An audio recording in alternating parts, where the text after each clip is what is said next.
Hello there, my name is Artie, and welcome back to Thing of the Month, where at the end of each month I'll discuss whatever game, series, album, or some other thing I enjoyed most that month. This month it's the brand new Disney Plus show, Your Friendly Neighborhood Spider-Man. Let's get into it. It's been pretty much 8 years since the last proper Spider-Man show, Ultimate Spider-Man, which, sucked, so I was very excited to hear a little while ago that a brand new Spidey show was in development. That show, Your Friendly Neighborhood Spider-Man, finally released on Disney Plus at the end of January, with all 10 episodes releasing over the course of the next few weeks. There's quite a few things I want to talk about regarding this show, so let's get started with the most painfully obvious feature: how it looks. Oh boy, the visuals. Now, admittedly, whilst I was very excited for the show, I got a little worried when I first saw how it looked, because, let's be frank, this art style is not it. You can tell that they were aiming for the same style as 60s comics, and I respect the effort, but the fact that it's 3D and has little to no shading really irked me during the first couple of episodes. It's like they saw X-Men 97's art and tried to replicate it, but failed, with the only problem there being that the people who made this show also made X-Men 97, so God knows what happened there. That said, it really starts to grow on you, or at least you start getting used to it, and by the end of the show I didn't think it as much of an eyesore as I did when I watched the first episode.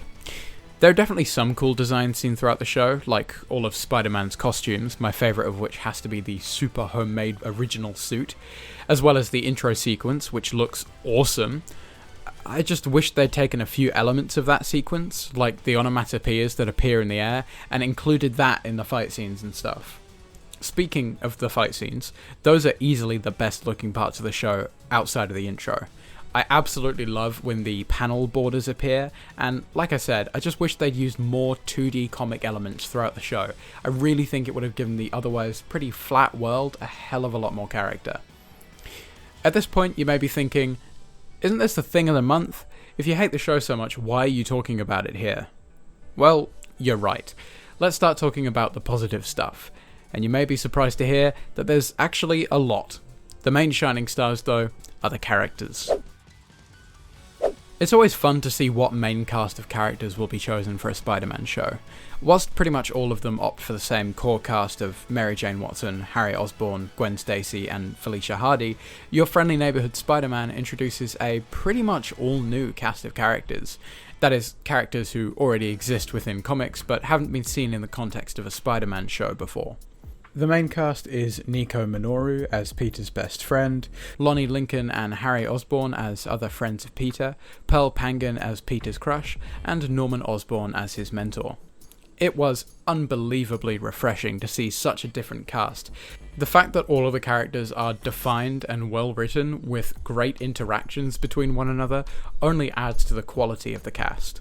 They're clearly trying to do what Ultimate Spider-Man did with its new cast, but they've made the characters engaging instead of just all being annoying meatheads. Looking at you, Nova. Anyway, the characters are great, and seeing everyone's development throughout the series is awesome to watch. The villains are cool too, with Spidey facing off against Dr. Octopus, Scorpion, and Unicorn during the course of the show. It's fun seeing Peter develop his skills whilst fighting them, going from an incredibly inexperienced teenager to a formidable fighter. He gets his ass handed to him a number of times, but he always gets back up, and that's, as usual, great to see. The characters aren't the only thing great about this show though, far from it in fact.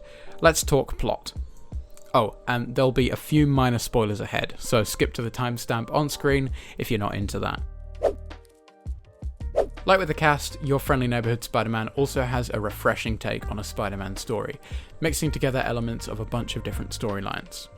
Of course, you see villains like Doc Ock and Scorpion start rising to power, and naturally, Norman Osborn seems to be planning something sinister, but there's a lot of plot threads that I haven't really seen elsewhere. The most obvious one is Spider-Man's origin, where instead of being bitten by the spider during a field trip to Oscorp, he's bitten by one that falls through a Doctor Strange portal during high school orientation day. That plot element also comes back up later in the series in a super satisfying way that had me and my friend practically screaming at each other over text as we watched it together. You also see Lonnie Lincoln start transforming into Tombstone, and it's done in a really good way where, similarly to the Spider-Man game I reviewed a few months ago, you know it's going to happen, but you're still shocked when it does. I really like this show's interpretation of Tombstone, and it looks like he might even end up being much more of a good guy compared to the comics. In fact, it's really fun seeing characters on screen and putting two and two together with their comic book counterparts. Of course, there's Alexei Sistevic, who becomes Rhino in most other media, but there's also a brief cameo from Dmitry Smerdyakov, the Chameleon. I'm also pretty sure that the name of Nico's foster mother, Susan O'Hara, is a reference to Spider-Man 2099 Miguel O'Hara, but I could be totally wrong. Daredevil also makes a cameo, which is super cool. Overall, the plot tells a really fun and unique Spidey story that feels like it's out of the comics while still not being too familiar. Seeing everything come together over the course of the show was really exciting, and I'm definitely looking forward to the second season, which is apparently already in the works. With that said though, let's wrap up.